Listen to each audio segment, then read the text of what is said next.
Hello guys, मेरी new story fallen for the devil में आपका स्वागत है। पार्ट 2 रेयांश का इंडिया वापसी। राधा जी, अजीब है, तेरे पास भी आज ही आ रहे हैं। राजीव, मतलब और किसके बॉस आ रहे हैं? राधा जी, तेरे पापा के।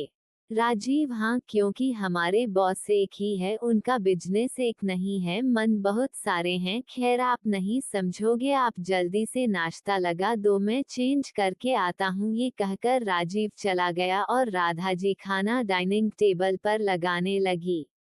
पिया हद आदमी है, आते ही काम करने लगा आदमी है या रोबोट, और उसको आज ही आना था। कल भी तो आ सकता था और आया भी तो आज ही क्यों जी, कहकर पिया रेहान के बारे में सोते हुए मुंह बनाने लगे। हालांकि पिया रेहान को कभी नहीं मिली और उसे जानती तक भी नहीं थी, बस उसने कभी कभी अपने भाई से सुना था कि उसके बस बहुत स्ट्रिक्ट पर्सनैलिटी के हैं। राधा जी पिया को आवाज लगाते हुए कहा, पिया आ जाओ बेटा, तुम भी खा लो, फिर और भी तैयारी करनी है, आज काम बहुत है। पिया की माँ आई। राजीव डाइनिंग टेबल पर खाते हुए बोल, पिया क्या तुम आयशा के साथ शॉपिंग और ब्यूटी पार्लर चली जाओगी? एक्चुअली मुझे ऑफिस से आते आते लेट हो जाएगा, इसलिए तुम चली जाओ, आयशा को भी अच्छा लगेगा और मेरे कपड़े भी तुम साथ लेते आना। पिया मुस्कुराते हुए कहा, ऑफ कोर्स भैया, मैं चली जाऊंगी, वैसे भी मुझे भी भाभी से मिलने का बहुत मन हो रहा था, इसलिए मुझसे पूछने की आपको जरूरत नहीं है, मैं चली जाऊंगी। पिया और आयशा में अच्छा बॉन्ड था। हालांकि पिया आयशा की जूनियर थी उसके कॉलेज में, पर आयशा उसकी स्टडी में काफी मदद करती थी, पर आयशा से पिया की काफी अच्छी बॉन्ड भी थी। राजीव, ठीक है, फिर नाश्ता कर लो, आयशा आती ही होगी तुम्हें लेने। पिया खुश होते हुए कहा, जी भैया, मैं अभी रेडी हो जाती हूँ।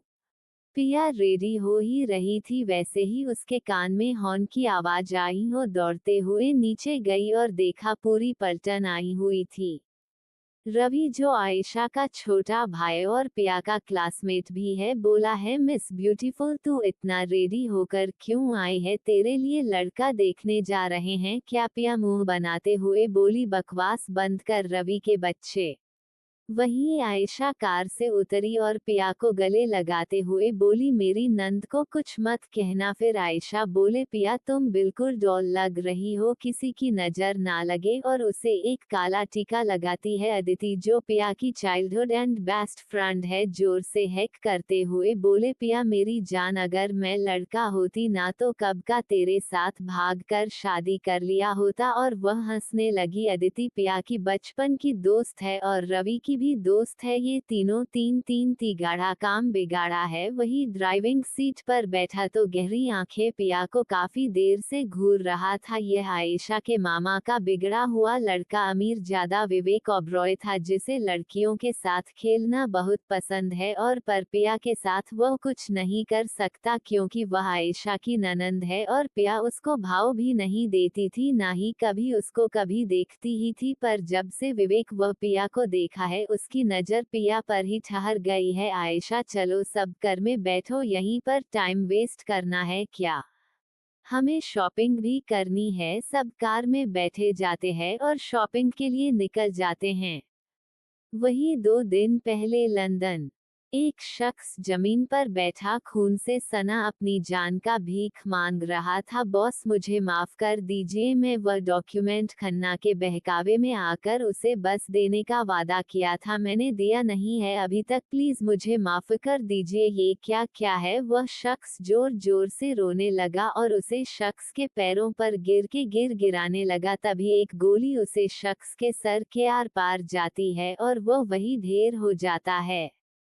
वही गोली और कोई नहीं, सामने किंग साइज चेयर पर बैठा कोई नहीं, रेहान सिंघानिया ने चलाया था। वह अपने मुंह पर आए खून के धब्बे को साफ करते हुए बोलता है, मेरी दुनिया में मुझे कोई धोखा दे ऐसा कोई पैदा ही नहीं हुआ है, और तूने तो सोचा मुझे धोखा देने तू भला जिंदा कैसे रह सकता था? या कहते हुए उसकी आंखें सर्द हो जाती है। भी वह उठना है और हाल से होते हुए अपने रूम में जाता है और शावर ऑन कर उसके नीचे खड़ा हो जाता है। उसके बदन से पानी ऐसे गिर रहे थे जैसे कोई मोती। 6 photo 4 inch height, 6 pack abs, green आंखें जो एक बार घूर कर देख ले तो मुर्दा भी कौप जाए, पतले होंठ, वह एकदम ग्रीक गॉड जैसा लग रहा था। अभी रिहंश को कोई लड़की देख ले तो मर ही जाए उसके प्यार में, पर उसका ऑरा किसी डेविल से काम नहीं था। वह इतना खतरनाक था कि उसके पास जाने से सब डरते थे। जैसे हुआ रूम में आता है, दरवाजे पर नोक होती है। आदित्य जो कि अयांश का असिस्टेंट है, रूम में आते ही बोलता है, सर कल से नॉन स्टॉप आपके घर इंडिया से कॉल्स आ रहे हैं सर, प्लीज आप अपने मॉम से बात कर लीजिए, वह काफी टेंशन में है आपके लिए।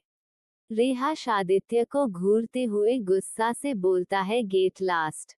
आदित्य मुंह बनाते हुए बाहर आकर बोलता है, ये डेविल न खुद इंडिया जाता है न ही मुझे जाने देता है। 5 साल से यही पड़ा हुआ है, खुद रोबोट के तरह काम करता है, मुझे भी रोबोट बना के छोड़ेगा। हे भगवान, प्लीज मुझ गरीब पर दया कर दो और इस डेविल को कैसे भी करके मना दो इंडिया वापस जाने से, ताकि मैं भी जा सकूं अपनी दिया से मिलने। अंडरस्को रेहान जो कि अपने कमरे में फिर से बैठा लैपटॉप में अपना वर्क करने लगा, तभी उसके फोन फिर से रिंग करने लगा। वह झलाते हुए फोन उठाया और बोला, एस मॉम। राजेश्वरी जी गुस्से में बोली, नालायक, मेरा फोन क्यों नहीं उठा रहा था? फिर इमोशनल होकर कहती है, पता है तेरे दादाजी को हार्ट अटैक आया है। रेहाश थोड़ा टेंशन में आते हुए, व्हाट? और आप मुझे अब बता रही है?